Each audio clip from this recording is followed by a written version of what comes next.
Mother Teresa has always been portrayed as an icon of humility and selfless dedication to humanity.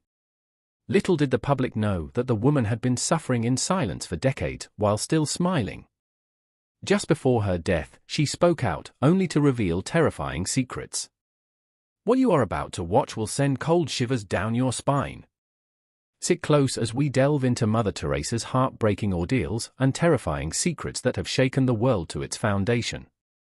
Chapter 1: Mother Teresa. Mother Teresa, also known as Saint Teresa of Calcutta, was a Catholic nun and missionary who dedicated her life to serving India's poorest of the poor.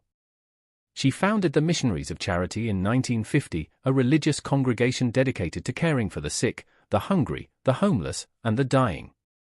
She and her sisters opened orphanages, hospices, and clinics, providing compassionate care and support to those in need throughout India, Africa, America, and other parts of the world. Her life was marked by charity, love, care, compassion, self-denial, altruism, and fervent devotion to God. She denied herself marriage and all forms of recognition, including the monetary rewards accompanying the Nobel Peace Prize she won in 1979. She directed that the money be donated to care for people in the Missionaries of Charity's orphanages and elderly homes. But was Mother Teresa's life always perfect, both spiritually and physically? Certainly, a woman of global impact and influence was perceived as perfect without any affliction. The devil has always tried to undermine people of good virtue, like Mother Teresa, by afflicting her faith, which has caused people to doubt her faith and works and question if she was flawless, as most of her writings were revealed after her death. Well, it turns out there is more to what we all knew and heard about her. What are the terrifying revelations we just found out about her? Keep watching. Mother Teresa is one of the devoted saints of the past who experienced the dark night of the soul. The dark night of the soul is a spiritual hypothesis that refers to a period of severe inner struggle, doubt, and feelings of spiritual emptiness or separation from God. It is often associated with the Spanish mystic and poet Saint John of the Cross, who wrote about his own experiences of spiritual desolation in his poem The Dark Night. Saint Francis of Assisi, the beloved saint known for his deep love of nature, simplicity, and devotion to God, is said to have experienced his own dark night of the soul. Although historical records do not provide a detailed account of this experience, it is believed that Saint Francis experienced periods of spiritual desolation and inner struggle in his quest for a closer relationship with God. During these dark nights, Saint Francis may have felt abandoned, doubtful, or spiritually dry. He endured these challenges with faith, perseverance, and prayer, ultimately emerging from them with a deeper understanding of God's love and a stronger commitment to his spiritual path. Well, will it be the same with Mother Teresa? Mother Teresa's dark night of the soul refers to a period of spiritual desolation she experienced, during which she felt an extreme sense of spiritual emptiness and doubt in her faith. This inner struggle lasted for decades, during which she continued her humanitarian work despite feeling disconnected from the presence of God. Her perseverance through this profound spiritual trial has made her an enduring symbol of faith and resilience. This period of Mother Teresa's life lasted for decades. It was characterized by internal struggles, hopelessness, and desolation as she grappled with doubts about God's existence, the meaning of her faith, and whether her actions were helping humanity. Her private letters and conversations with her confessors later revealed these inner turmoils and desperation. Mother Teresa died on the 5th of September, 1997. Since then, new information has begun to surface concerning the details of her interior life. This information surprised and even shocked many who had lived close to her for years and thought they knew her well. For it now emerges that, in marked contrast to the shining, external radiance of Mother's presence among us, her inner world, the unseen, hidden places of her mind and heart, were, for many years, and to our great bewilderment, caverns of a seeming emptiness, zones of almost total darkness. No wonder she could exclaim in a letter written once to a priest, "If I ever become a saint, I will surely be one of darkness." This darkness was not an experience of depression or despair. Rather, it was the shadow cast in her soul by the overwhelming light of God's presence. God was utterly present yet utterly hidden. His intimate, purifying love was experienced as a devastating absence and even, on occasion, as a complete abandonment. On the 17th of May, 1964, she described the state of her soul with these astonishing words: to be in love and yet not to love, to live by faith and yet not to believe. To spend myself and yet be in total darkness. And again, some years earlier, on the 28th of February, 1957, she wrote, "There is so much contradiction in my soul. Such deep longing for God, so deep that it is painful, continual suffering, and yet not wanted by God, repulsed, empty, no faith, no love, no zeal, and heaven means nothing. It looks like an empty place yet, this torturing longing for God." Apart from the revelations concerning that night that Mother Teresa endured for so long, one other remarkable secret that has come to light since she died in 1997 is a secret that she tried for years to keep hidden with characteristic modesty. As well as being a woman of enormous practical kindness, Mother Teresa also received a series of mystical visions and expressions. She experienced these graces immediately, or almost immediately, before beginning her work in the slums for the poorest of the poor. Jesus asked her directly and most vividly to change her life utterly and requested that she establish a new religious society or community of nuns. "I want Indian nuns, missionaries of charity, who would be my fire of love amongst the poor, the sick, the dying and the little children." In 1946, Mother Teresa wrote, "In all my prayers and holy communions he is continually asking, 'Wilt thou refuse?'" Frightened at the thought of what was being asked of her, and conscious of her littleness and weakness, Mother Teresa replied, "My own Jesus, what you ask is beyond me. I can hardly understand half of the things you want. I am unworthy, I am sinful, I am weak." But, by way of response to these words, at some point later in the interchange between them, she hears Jesus saying to her, "You are, I know, the most incapable person, weak and sinful, but just because you are that, I want to use you for my glory. Wilt thou refuse?" And again, "Fear not. It is I who am asking you to do this for me. Fear not, even if the whole world is against you, laughs at you, your companions and superiors look down on you, fear not, it is I in you, with you, for you." Mother Teresa felt a profound sense of emptiness and loneliness during her darkest moments, even as she cared for the poor and sick in Calcutta. She described feeling like she was living in a state of darkness and that God was distant or absent from her life. Despite these struggles, Mother Teresa continued with her persistence, work, and relentless trust in God's plan. The reality of being chosen for this particular work, in this particular way, was a matter of continual astonishment to Mother Teresa. She remarked on 3 or 4 occasions, "In this age, more than in any other, God wants to use nothing." Nothing, I discovered, was a word she often liked to use. On another occasion, she declared, "Father Paul, when you discover your nothing, rejoice." Here, as much as the accent of joy, the note of liberation is speaking. What Mother Teresa means by being nothing is in no way connected to the cold imprisonment of self-mistrust or what is now low self-esteem. Mother Teresa says, "People are drawn to God when they see my strong faith." Is this not deceiving people? More than once, in her private writings, Mother Teresa put this question to herself, and with manifest bewilderment. The root cause of her bewilderment was the marked contrast between, on the one hand, the fountain or river of blessing which seemed to pour out, through her, to others from God and, on the other hand, the utter coldness, darkness, and aridity of her interior spirit. On one occasion, Mother Teresa confessed, "When I open my mouth to speak to the sisters and people about God and God's work, it brings them light, joy, and courage. But I get nothing out of it. Inside, it is all dark, and feeling that I am cut off from God." It would appear then that, about the question of her darkness, Mother Teresa herself remained confused for many years. On the 8th of November, 1961, she wrote, "I don't know what is happening to me." And again, earlier in the same year, "My very life seems so contradictory." No wonder she could, on one occasion, find herself praying, "Jesus, don't let my soul be deceived, nor let me deceive anyone." Indeed, Mother Teresa often approached God in deep poverty of spirit. But, simultaneously, with an equal profundity of spirit, she trusted absolutely in His love for her. Yes, there were trials she had to undergo, and there was darkness to be endured. But, for all that, she was His little one, His spouse, and His beloved. At the close of a strikingly beautiful meditation, composed when she was seriously ill in hospital in June 1983, she wrote, "Jesus, I love with my whole heart, with my whole being. I have given him all, even my sins, and he has espoused me to himself in tenderness and love." Mother Teresa's experience of the dark night of the soul has been seen as a testament to the depth of her faith and her willingness to endure suffering for the sake of others.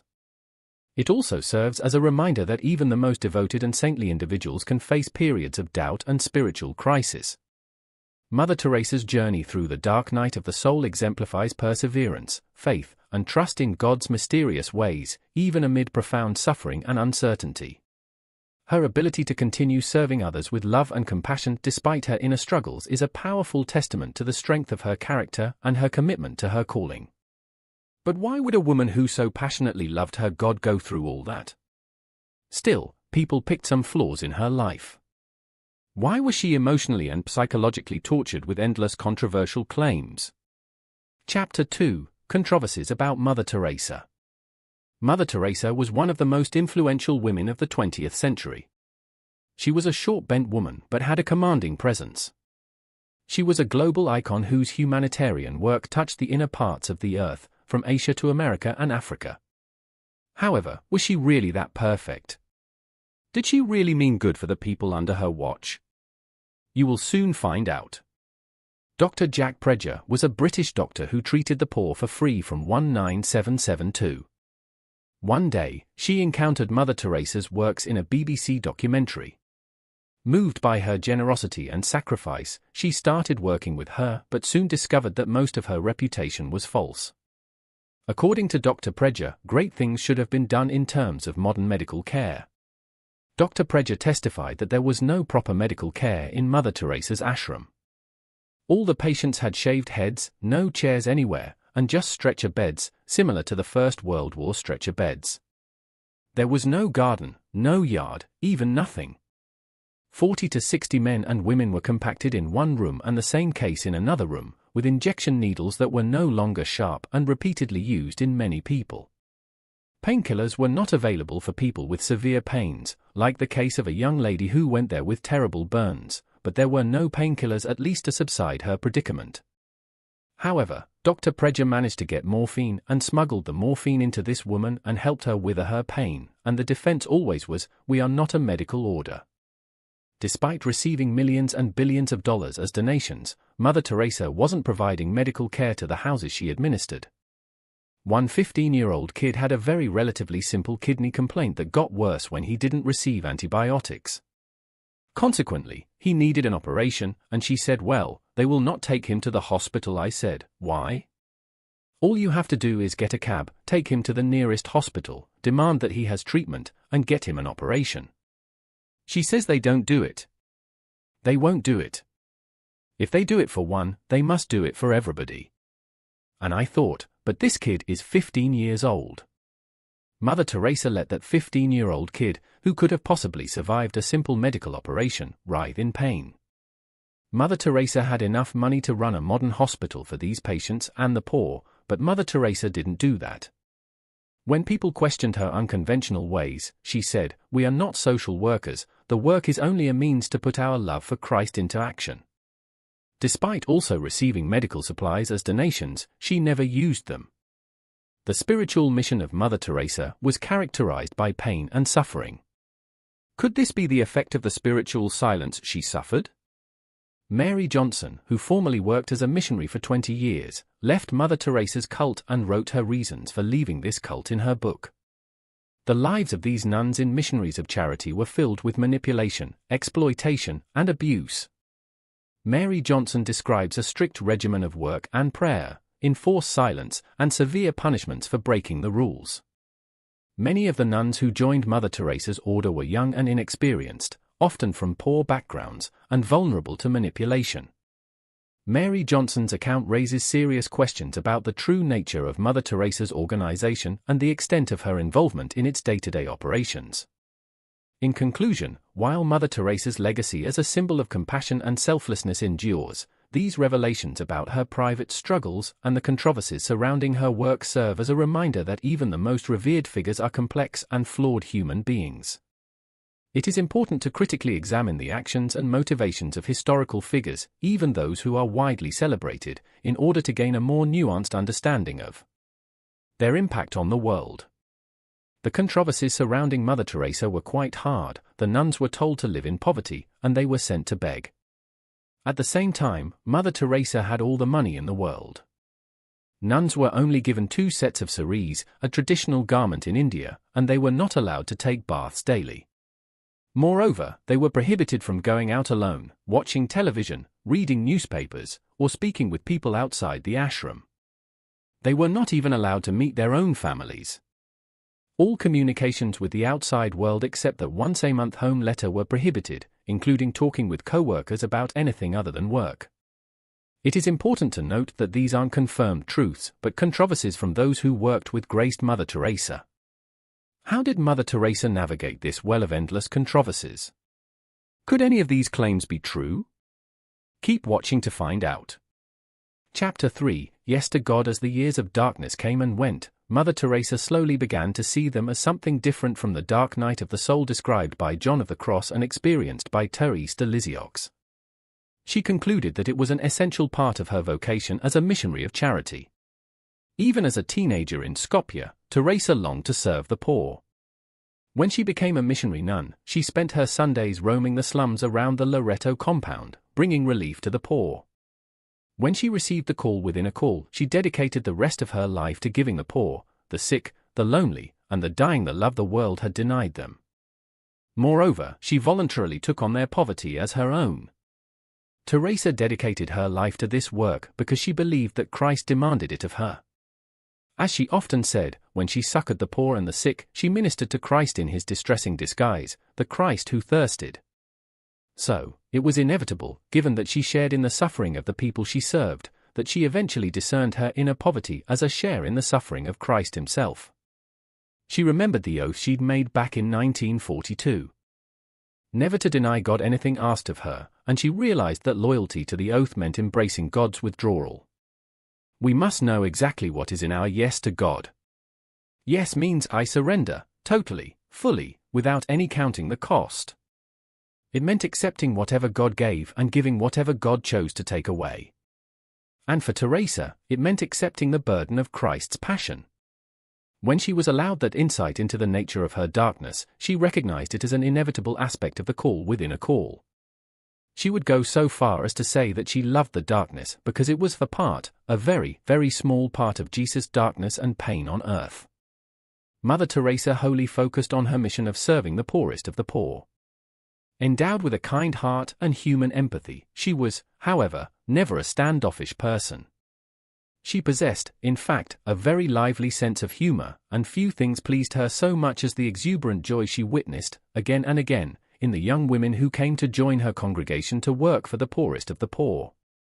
About one group of Missionary of Charity's aspiring members, for example, that she visited just before setting out on a train journey in 1966, she wrote, "The Epiphany aspirants, 34 in number, young, healthy, full of zeal, make the house vibrate with laughter. I have had little chance to enjoy their company, but I can hear them even in the train, as my heart and mind are very close to them." In her life, Mother Teresa was always the first to catch a joke in a homily or to see the humor in any given situation.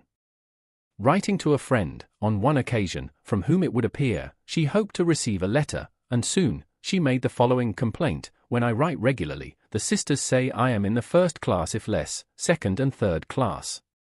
When I neglect them, they say I am in 0 class. I think I will also put you in 0 class if you don't write." Again, something of Mother Teresa's sharp wit and great good humor is apparent in a comment that she made during a talk delivered in 1981. "Once I was asked, 'What will you do when you are not Mother General anymore?' I said, 'I am first class in cleaning toilets and drains.'" Mother Teresa narrated a story in Rome at the convent at Dono di Maria. That story she narrated was not really a story in any ordinary sense of the word.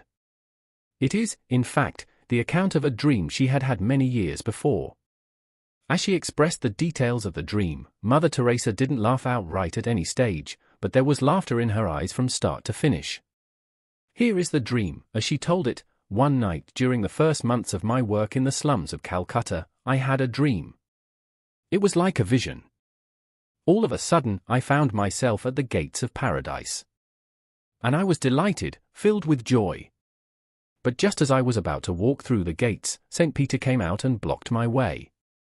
"You can't come in here," he said, "there are no slums up here." I was furious with Peter.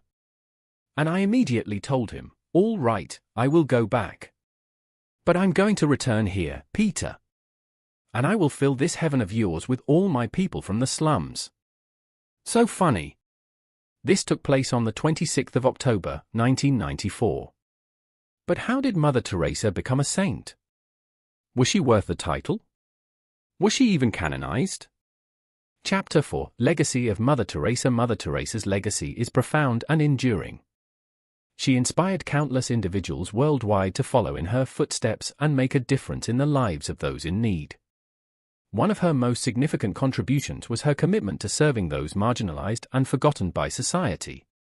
She and her sisters ministered to people living in extreme poverty, providing food, shelter, medical care, and love to those abandoned or rejected.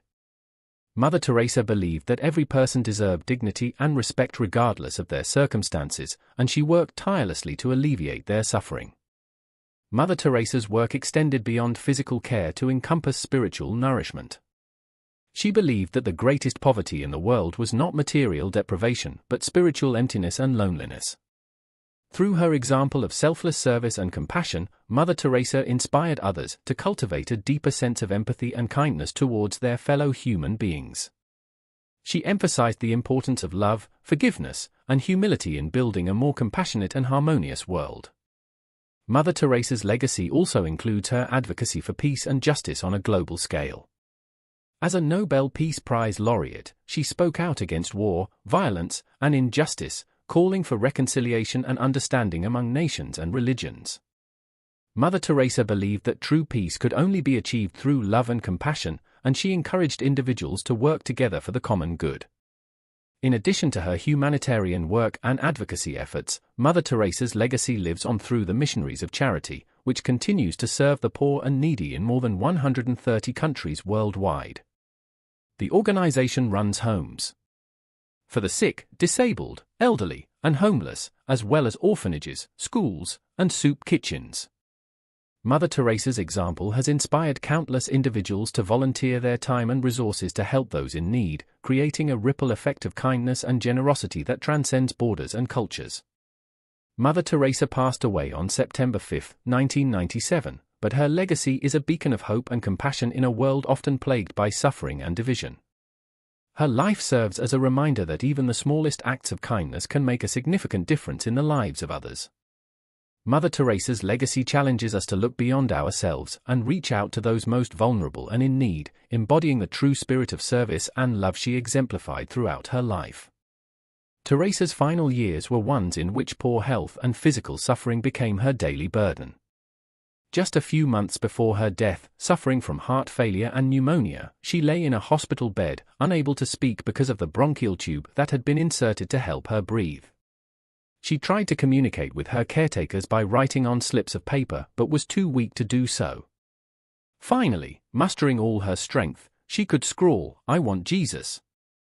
Mass was celebrated in her hospital room, and she was able to take a small amount of the consecrated wine. But given her decades of living without a sense of Christ's presence, it's not too much to conclude that she also meant she wanted the darkness of God's withdrawal to end. She'd spent over 50 years reliving Christ's passion. If it was God's will that she suffered, so be it. But she longed for it to end. In 1962, in the second decade of her sense of abandonment, Teresa wrote something that anticipated her later understanding of her vocation to suffer the passion of Christ. "If I ever become a saint, I will surely be one of darkness. I will continually be absent from heaven, to light the light of those in darkness on earth." This is an extraordinary thing because it suggests that Mother Teresa was willing to relinquish the joy of heaven for the sake of those of us who also lie awake in the night wondering where God has gone. No one would deny that the diminutive nun who served Christ in his distressing disguise for over 50 years deserved some rest. But Teresa thought otherwise. Her lifelong dedication to serving God in his people was, so far as she was concerned, only an apprenticeship for her real work after she died. Chapter 5: Canonization of Mother Teresa. The canonization of Mother Teresa on September 4, 2016, was a momentous occasion that marked the climax of a long and meticulous process that recognized her extraordinary life of service and devotion to the poor and marginalized. She was born Agnes Gongsha-Bohakshiu in Skopje, Macedonia, in 1910. Mother Teresa felt a calling to serve others from a young age. At 18, she joined the Loreto Sisters and traveled to India, where she took her final vows and became known as Sister Teresa. Mother Teresa's journey to sainthood began with her tireless work in the slums of Kolkata, India, where she founded the Missionaries of Charity in 1950. The organization focused on providing care and support to the poorest of the poor, including the sick, orphaned, and dying. Mother Teresa's selfless dedication to serving others earned her international recognition and numerous awards, including the Nobel Peace Prize 1979. Despite her fame and accolades, Mother Teresa remained humble and focused on her mission of love and compassion. She once said, "Not all of us can do great things. But we can do small things with great love." This simple yet profound philosophy guided her work and inspired countless others to follow in her footsteps. Mother Teresa's canonization procedure began shortly after she died in 1997. The Catholic Church carefully examined her life, writings, and works to ensure that she met the criteria for sainthood. One key requirement for canonization is the verification of miracles attributed to the candidate's intercession. In Mother Teresa's case, 2 miracles were officially recognized: the healing of a tumor in an Indian woman and the healing of a Brazilian man with multiple brain abscesses. On September 4, 2016, Pope Francis declared Mother Teresa a saint during a solemn ceremony at the Vatican. The canonization of Mother Teresa was a cause for celebration not only for Catholics but for people of all faiths and backgrounds who admired her unwavering commitment to serving the poor and vulnerable. Saint Teresa of Calcutta, as she is now known, continues to inspire millions around the world with her example of love, compassion, and selflessness. The canonization of Mother Teresa was a fitting tribute to a remarkable woman whose life embodied the values of faith, service, and humility. By recognizing her as a saint, the Catholic Church honored her legacy and provided a shining example for future generations to emulate. Saint Teresa of Calcutta's message of love and compassion remains as relevant today as it was during her lifetime, reminding us of the power of kindness and selflessness in making the world a better place. Thanks for watching this video. While you're still here, check out the other videos you see on your screen.